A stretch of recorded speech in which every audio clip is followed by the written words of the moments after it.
Greetings and salutations to everybody who's joining in. It's your boy DP, the Viking Donkey, here to bring you another episode of A Daily Dose of Donkey with Ginger, joined by the one and only best co-host in the world, the Mutant Gingy.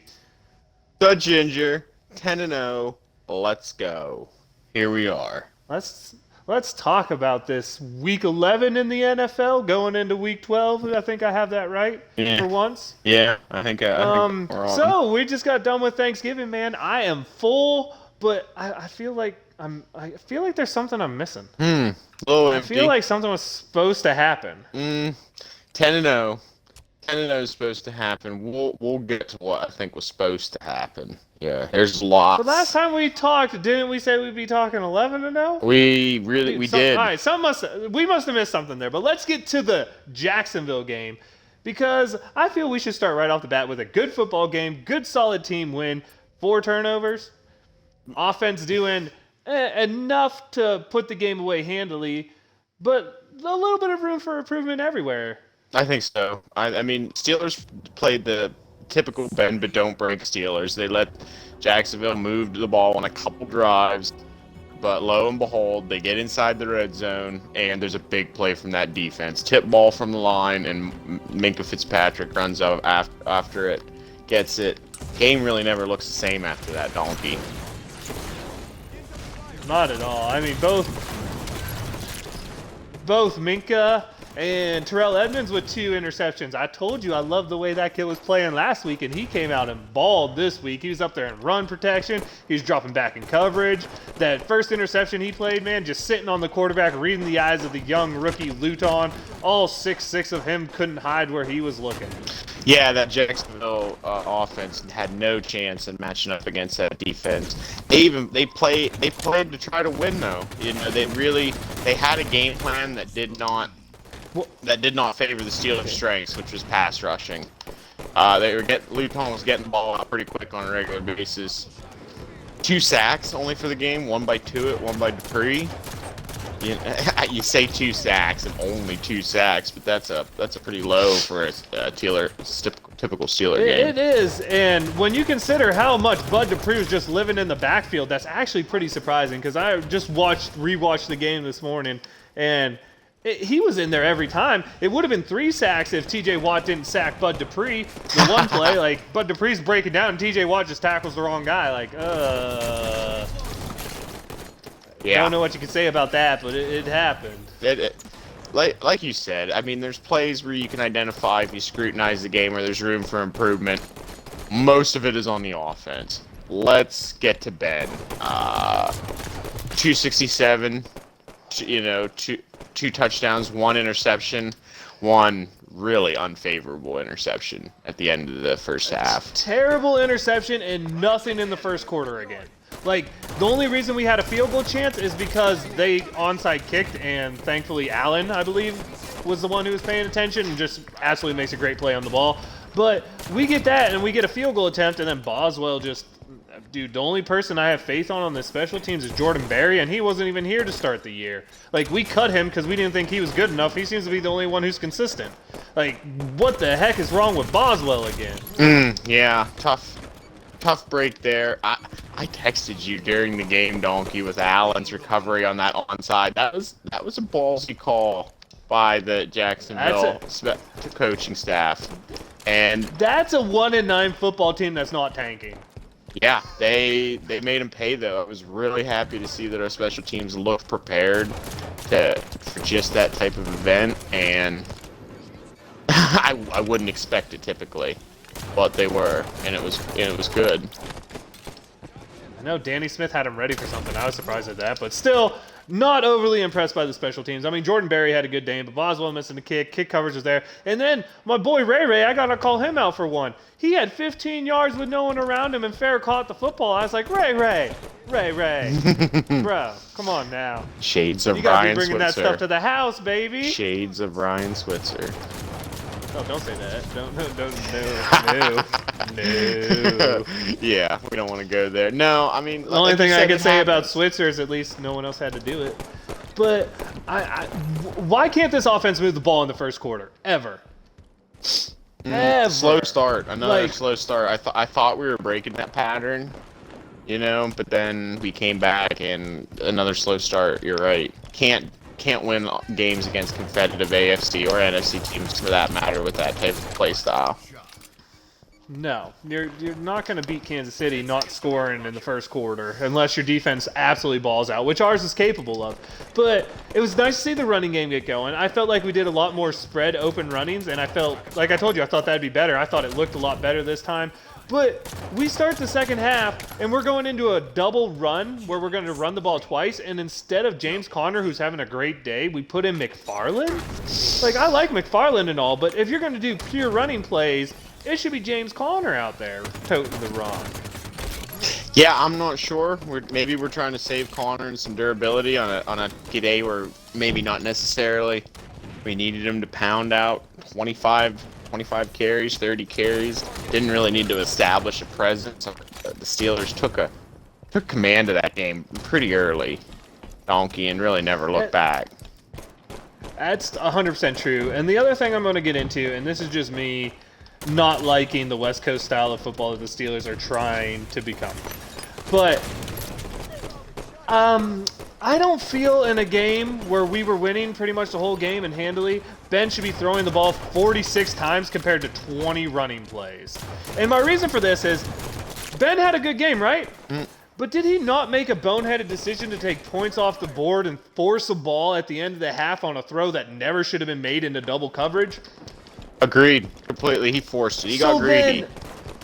So then why are we making Ben throw the ball 40 times in a game we have a hand on where we could just hand the ball off, waste some clock, and James Conner's looking good, so it's not like the running game isn't showing up this time. Like, when the running game's not there, I understand, but the running game actually showed up this time, and we still were afraid to let anyone but Ben touch the football at the end.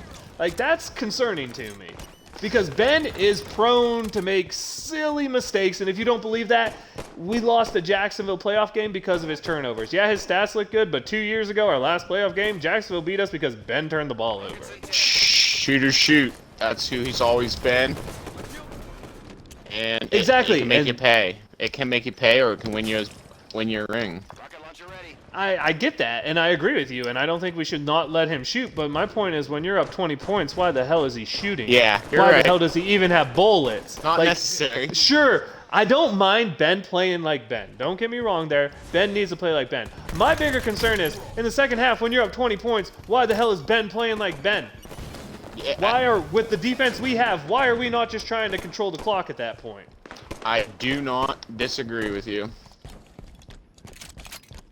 I mean, that's all I really have on that game. I mean, it was a good team win. There are parts that have me more concerned for future situations than current standings. I think Ben can still get more accurate with the ball. I said that before. If we're going to be West Coast, he needs to be a little more accurate. Those deep balls still need a little work. But let's be honest here. There's not too much to complain about when a team does what we did. But my nitpicks are purely because I'm not looking to make the playoffs. I'm looking to win a Super Bowl.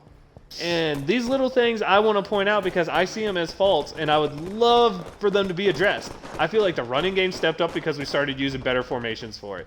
I just need play calling to get smarter when we have a big lead. I love Ben being Ben. I love Ben captaining us to those 20-point leads. But the fact of the matter is, once we get them, tune it back, play defensive Steeler football because this defense is that good. And Ben, as good as he is known to make those fatal season-ending errors. Well. But he's also known to hit Santonio Holmes in the back corner of the end zone for anyone who thinks I'm just hating on Ben. No, I know the dude can win a game. My point is, you don't let him lose a game that's already won. That's my only point. Yeah, technically, Santonio Holmes, that was a pretty ill-advised throw.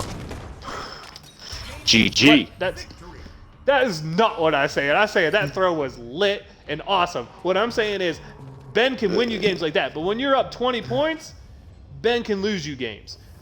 Like, we've seen it done before. Yeah, no. I still think that Green Bay Super Bowl where, oh my God, that interception for a touchdown, dude, that still kills me to this day. And I understand what you mean, that the Santonio Holmes play was the best play of my life, but if you look at it technically, you're looking at double coverage. It's basically the same throw that he threw at the end of the first half that landed. That's fair. Sometimes it lands, and sometimes it don't. Little different. Little different. The corner Slight difference. throws The corner throws, you never throw late over the middle. Corner throws are acceptable. My problem is Ben throws late over the middle. That's what kills me on the James Washington interception. If you're going to throw late, throw to the sideline where only your receiver can catch the football. And that's what Ben did on that San Antonio play. And man, I loved it. Yeah, I agree. You got anything else from the game? Talking about Ben's interception too, I don't want to be remiss in mentioning that James Washington had a little stutter step on that interception too. You see, he had a little hitch in his get along. He's not free of blame. I mean, he's not free of blame. But that ball should have never been thrown. Yeah, He's not free of blame, but that ball should have never been thrown. I wasn't in that huddle. Dude fell over. Like, what was he doing? I wasn't in that huddle, so I don't know exactly what was supposed to happen there, but I don't think it was that. And we had an interception like that, was it 2 weeks ago, in the same exact situation at the end of the half? Yeah. In a closer football game that time, but obviously it didn't come back to hurt us. Anything else you see of interest from this week of the football game? Looking around the league? Oh, man. Yeah, looking around the league. I saw the Green Bay Packers have one of the greatest chokes I've ever seen. Like 28 points in the first half and nothing in the second half. Not to mention just fumbling the game away in overtime. Like, the dude barely got touched and just fumbles the football. That was hilarious. Good job, Indianapolis. I believe you're tied with the Titans going into a huge matchup this week. Huge Titans. Indy matchup this week. Did you see Aaron Rodgers' face when that dude fumbled the football? Man was livid. Discount double check. They didn't even do a single check on that one. No, My God, I think the Allstate guy has better hands than that receiver. You hate to see that, what is that, Volquez Scantling, I think his name is, I'm not sure, something to that. Is that the one who dropped it? Yeah, I mean, he's played a good number 2 there when Aaron doesn't have a ton of huge weapons besides Devontae. Yeah, really unfortunate to see, but Colts pulled one out. Phillip pulled one out. Yeah, he did. Winning a non-important game again. Like, let's see if you can prove me wrong, Phillip, and win something big in the postseason. But I ain't holding my breath. Nope. But oh my gosh, dude, that was that was nuts. What else did we have going on? Ooh, you want to talk about the Turkey Day games? Those were minus the one that should have happened. Not should have happened. Let me rephrase. The one I wish would have happened. All I heard on a pregame was how Dallas is going to show that they're the best team in this division. They're going to come out and be a threat and maybe even be a scary team in the playoffs. And then Alex Smith and the Washington Redskins are like, hey, hold my beer, because we're the second best team in that division, because I guess technically still the Eagles, who lost in a wacky game to the Browns. Are leading that division still with 6-1 or some shit. Is that right? 5-10-1 wins that division. They're all garbage. I think I said it since week 1. First off, we had this discussion, and don't you diss those Washington Redskins. They are getting to 6-10 at least, baby. Let's go. Alex Smith is gonna lead them. Don't you be hating on them like that. All right, we'll see. Uncertain on that. The future's unclear. Oh, what other game? We had the Texans, by the way. If you take away the fact that the Texans got an absolute hell of a schedule to start the year, they've been pretty good outside of those first 5 games where, oh my God, did the NFL... I thought the NFL hated the Steelers, and I saw the start of that Texans schedule, and I was like, the NFL wanted Bill O'Brien fired. As well he should be. Who the hell trades DeAndre Hopkins for literally nothing? But... David Johnston ended up being nothing, but yeah. That schedule. What, 3.4 yards to carry David Johnson? Ended up being nothing, yeah. Dude, go sign Frank Gore. His 37-year-old ass at least tries hard. I hear By the way, you. shout out to you, Frank Gore. How can you manage to lace up at that age, get beat up for an 0-9 football team, dude? Mad respect to Frank Gore. That dude is a player's player, and that dude, I know people are going to argue he's never really won anything, but that dude belongs in the Hall of Fame. That longevity, that ability. Woo, Frank Gore. Yeah. And Jets, oh, I was hoping for you so much. You had the Chargers on the ropes, but Joe Flacco just came up a little bit short. Real chance of going 0-16 for them. Real chance. Those Turkey Day games, though, Donkey, that Deshaun Watson had some throws. It made him look like a premier guy. Premier guy. Okay, if we were ever going to say a quarterback has a chance to be Ben Roethlisberger, it's that guy. The throws he can make, the way he does it, but then, you know, sometimes the decision-making is sus. The bigger thing is Ben has always been surrounded by a lot better cast than Watson ever has. Jesus, that poor kid. He gets an all-pro receiver, and they're like, we're just going to give him away for a broken-down running back. He gets sacked a lot. He got sacked a lot in his time. That offensive line couldn't block me and you coming off the edge. It'd be tough.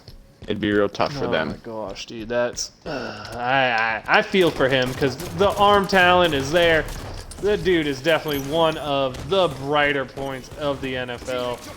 It's just sad to see him not get surrounded. Maybe he'll get surrounded now, dude. I hope Romeo Crennel makes some good decisions next year. A little more defensive minded on the coach, protects him a little better, and, you know, good things happen for him. And to the Turkey Day game, that wasn't. And still may not be. Unknown at this point on Friday. Your Pittsburgh Steelers getting absolutely just upheaved because other teams can't follow protocol.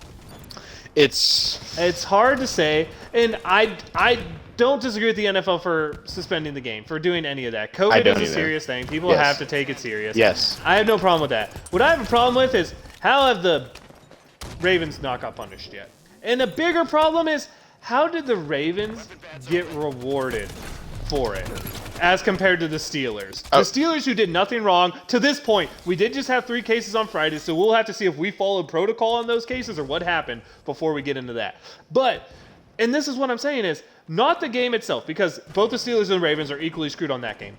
Why the hell does the Ravens game next week, which was a Thursday game, get pushed to Monday while the Steelers have to play their still Sunday 1 o'clock kick at Washington? Why is Baltimore getting rewarded in terms of the two teams here? Baltimore's getting the better end of the stick for being the one who caused the problem because they have a strength and conditioning coach who doesn't follow any of the NFL protocol. He's there knowing he has symptoms. Not only knowing he has symptoms, but then he shows up and doesn't wear his fucking tracking bracelet or a mask the whole time. And who gets punished harder? The Steelers. I'm not here to say it shouldn't have been delayed, because it should have been delayed. That should have happened. But what I'm saying is, there's no way you give the Ravens a game on Monday and keep the Steelers on Sunday. That's rewarding the team that caused the problem. I agree, and I hope that when the whole thing is said and done, that it, you know, I hope that proper discretion is used when determining who may or may not be at fault in this type of situation. But Donkey, it's been a tough year. It's been a tough year for professional sports. I hope that everybody's able to stay healthy. I'm livid that by chance the Steelers, this is the way the cookie crumbles, I guess. It's not fair. This is the second time that the Steelers have been on the losing end of a COVID issue due to no fault of their own. Second time now. True. And I'm not making any excuses, dude. The Steelers need to show up whatever day we play, and we need to win the football game. I'm just upset that the NFL rewarded the Ravens more so than the Steelers. I have nothing against the game. I don't think we have any excuses for the game. We need to go out. We need to show up. I mean, if it's played on Tuesday, they're going to be without Lamar Jackson. They're going to be literally without an NFL MVP. There is no reason for this team, unless all of a sudden COVID just wrecks our locker room too, there's no reason for this team not to show up and win the football game. I'm just upset that the NFL is rewarding the Ravens. And if they don't get at least a $500,000 to $1 million fine and lose at least a draft pick, it's complete garbage. Because the Steelers got fined $350,000 because Tomlin doesn't like to wear his mask on the sideline. Even though it led to no COVID outbreak, no cases of COVID. We still got punished pretty hard. Which, by the way, tied for the second hardest punishment in the NFL. You know who we're tied with? The Titans, who literally got games canceled because they couldn't control it. They got game canceled and only got fined as much as we did. The only team that got it worse than us is the Raiders and John Gruden. They lost a draft pick, and I think it was $500,000. So if they don't hit the Ravens hard here, dude, I'm losing my mind, because they told teams, if this happens later in the year, punishments are going to be harder. If you say that shit and then don't do it, you're proving your word doesn't mean shit. And at that point, why does any team want to follow protocol if it annoys them? Because you're proving you're not going to do anything, right? We're gonna have to let the investigatory process take its place. What I'm seeing now is I feel like Harbaugh and the Ravens are becoming the new New England Patriots. That guy is a whiner. Guy's a whiner. Yes, that's if you're gonna say that, that's true. I don't think they get favoritism.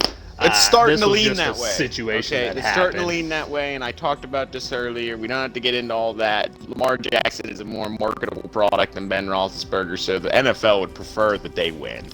Just saying, bottom line. Okay, I hear where you're coming from, but I'm purely doing this from the player protection standpoint. Their outbreak was on Sunday, so no matter what, and they should have, by the way, they should have canceled this game from the get-go, because they knew it wasn't going to be safe. Because if it's on Sunday, they've admitted it's 3 to 7 days. They feel safe at 5 days if there haven't been tests for 2 days, or positive tests for 2 days. They feel safe at 5 days. That's essentially what they said. In what scenario was this game ever going to happen? Because they knew there was an outbreak on the Ravens on Sunday, and then they got more positive tests on Monday, which means at that point they know it needs to be postponed. Why drag both teams through this at that point? Tell them it's going to be rescheduled, and tell them it's going to be a Tuesday. Because everyone has seen what the games, when they drop back to either a bye week like the Titans one, or they drop to a Tuesday. Just tell us it's going to be on a Tuesday and let us prepare properly so we can have at least a semi-break instead of preparing for a frickin' Thursday game and not getting any days off again. The NFL knew it was going to happen, and they screwed both teams here. I'm not even, people are going to be like, oh, you're just hating because it's the Ravens. No, dude, I'm not, if you've listened to anything, I'm not mad at the Ravens. I mean, I'm mad that they couldn't, stop licking each other's dirty jock straps when they had COVID. Sure, I'm mad about that. But let's be honest here. It's not their fault the NFL doesn't know how to handle fucking COVID. Let me break it down to you real quick. The NFL knew COVID was a thing before the season, right? Mm-hmm. Why didn't they have it scheduled so there was 2 bye weeks with every team having a bye week in the final 3 weeks of the season or final 4 weeks of the season? Why not make it an 18-week schedule with a known COVID week essentially in the back end of the schedule? And you make that happen by making the final 4 weeks a bye week for every team and 3 divisional games so that everything can be rearranged to fit if something happened earlier in the season, right? And I mean, yeah, you can say, well, what happens if the final 4 weeks something breaks out? Well, then you're just kind of screwed. But why was it not planned for games being canceled? The NFL even admitted they didn't think they would have to cancel games. Really? You're playing a full contact sport with COVID, and you've seen the positive numbers of tests that came out of the NBA's bubble. They were in a bubble and they still had people testing positive. You're letting people live on their own, and you don't think there's going to be positive tests? Like, do you not remember how many people from baseball tested positive? Like, you're going to let people go out, they're going to test positive. And the NFL didn't plan for it. Dude, and now the NFL is screwing over arguably the best season in Steeler history.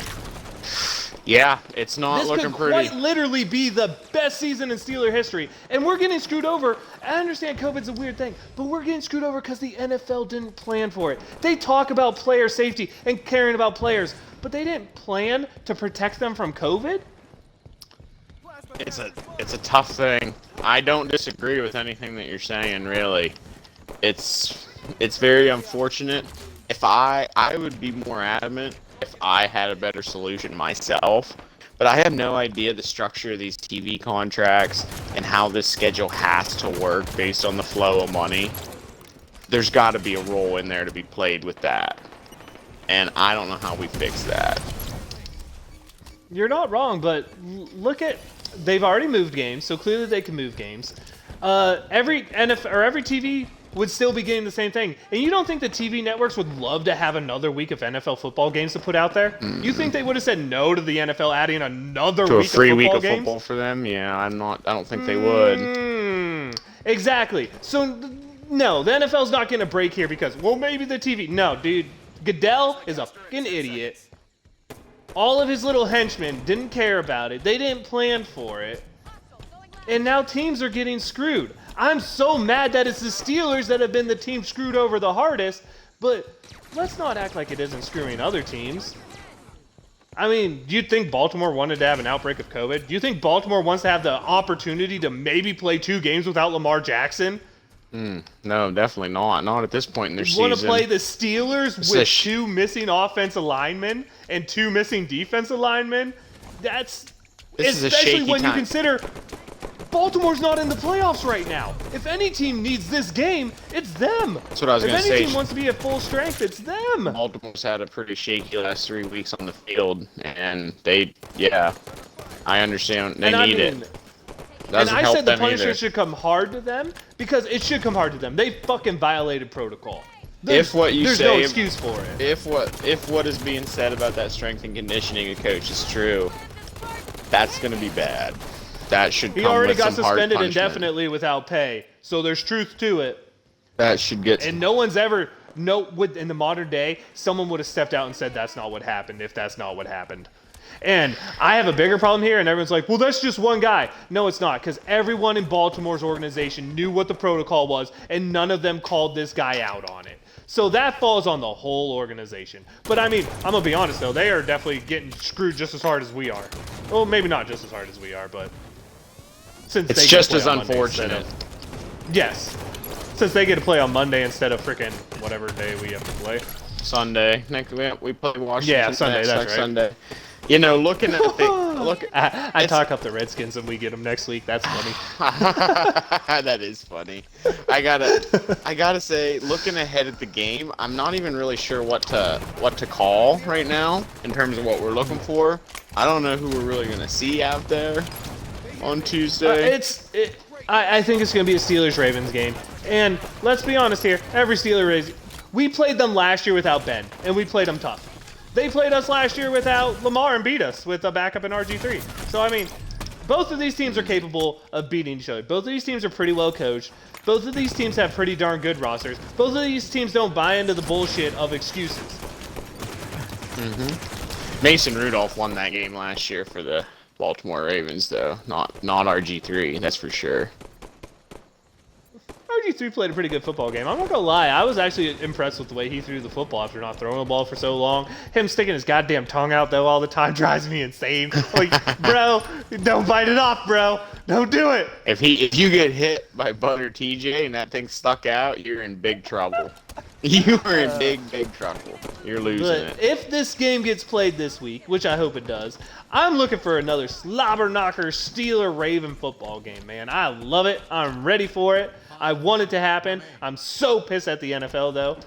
But hey, it is what it is. This is when this game should have been played. The circumstances that led us to this are bullshit, but this is when the game should have been played. Safety of the players is a lot better. Like, heaven forbid, we played them and those offensive linemen actually were asymptomatic and got our whole defensive line. Like, could you imagine us losing our whole front seven for 2 weeks because because we wanted to play on a Thursday? We lose Bud Dupree, TJ Watt, Hayward. I mean, we already lost to COVID, so I guess I can't put his name in there. But Alu.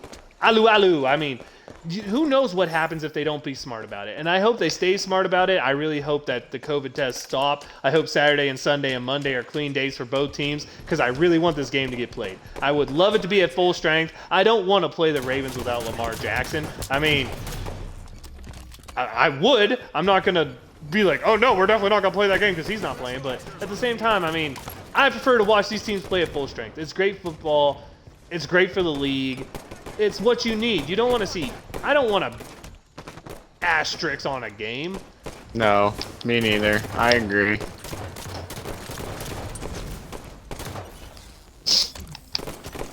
But it is what it is, dude. I'm really That's looking my forward whole to take it. on it, I'm really looking forward to it though. It's still I'm hoping it's still gonna feel classic Steelers Ravens. We're gonna get to see the Steelers put that 10-0 record on the line again. And I hope they come out on top and everybody's able to save. So much fun. It's unnecessary once December comes around. All right. Hey, dude, as long as they don't put a 0. You know what to know something that's really fun, Gingy? As long as we statistically keep our winning percentage, we got a Super Bowl. Who cares about the rest of this shit? Just keep those statistics the same. 10 weeks so far. At most, we have what? 6, 7, 8, 9, 10 more? I mean, if we just double up what we did, we're guaranteed to have some fun, dude. And I will be drunk as shit if that happens, but we ain't looking that far. Oh. But I'm just saying, it's fun.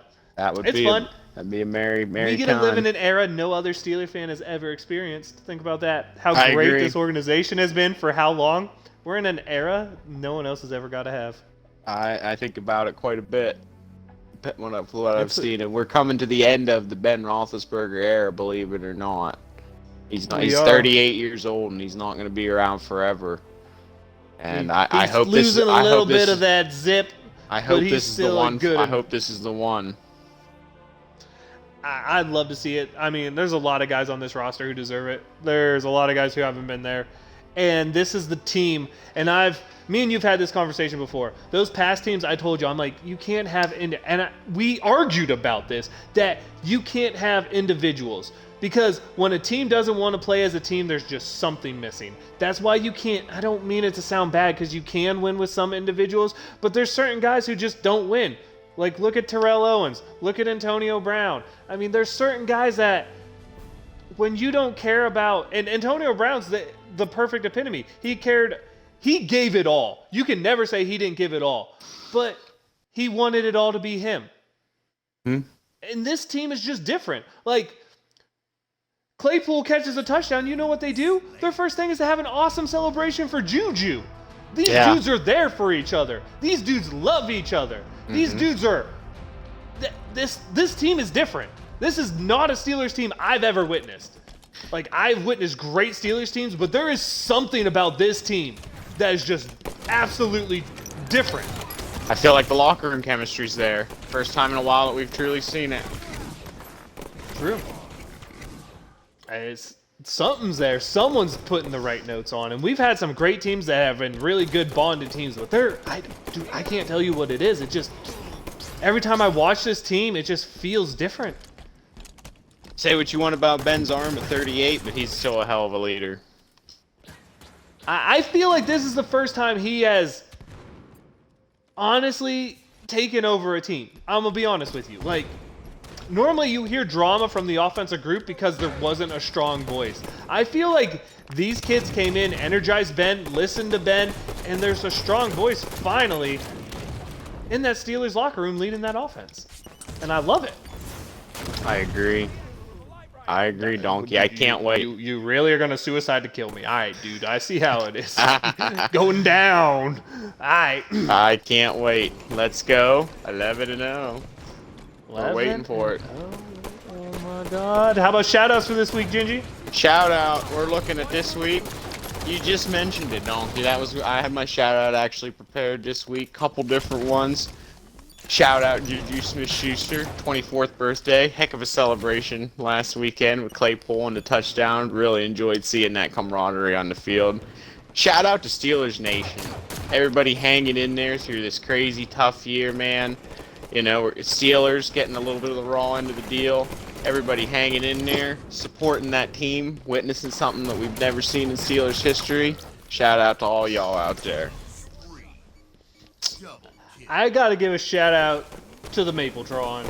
I mean, this kid just catches touchdowns, breaks open, what was it, 2 or 3 defensive PIs he drew for about 100 total yards? Every week he seems to be getting helped because you can't cover him. Just watching him add another level to this offense we've never seen. Like, we've seen players like it, like Mike Wallace, Martavis Bryant, but never a complete package like Chase Claypool, and it's fun to watch this rookie go. And my second shout out is going to be second week in a row. Thank you for making me look smart for saying I felt like you've taken the biggest step and been one of the biggest parts to this defense taking another step forward. Thank you so much, Terrell Edmonds. 2 interceptions, dude. Way to step up. Way to make me look good for saying it. And I'm going to give you a shout out again. If you go have another week against the Ravens, bro, you're going to stay on the shout out list forever because that's awesome. And Ben, you get a shout out this week because 38, 10-0, best season you've ever had. I mean, the arm strength's a little scaring me. The deep throws aren't quite perfect. But Ben, it don't matter because you are what your record says you are, and your record says you're perfect. Beautiful. I love it. So, Gingy, let's go. 11-0.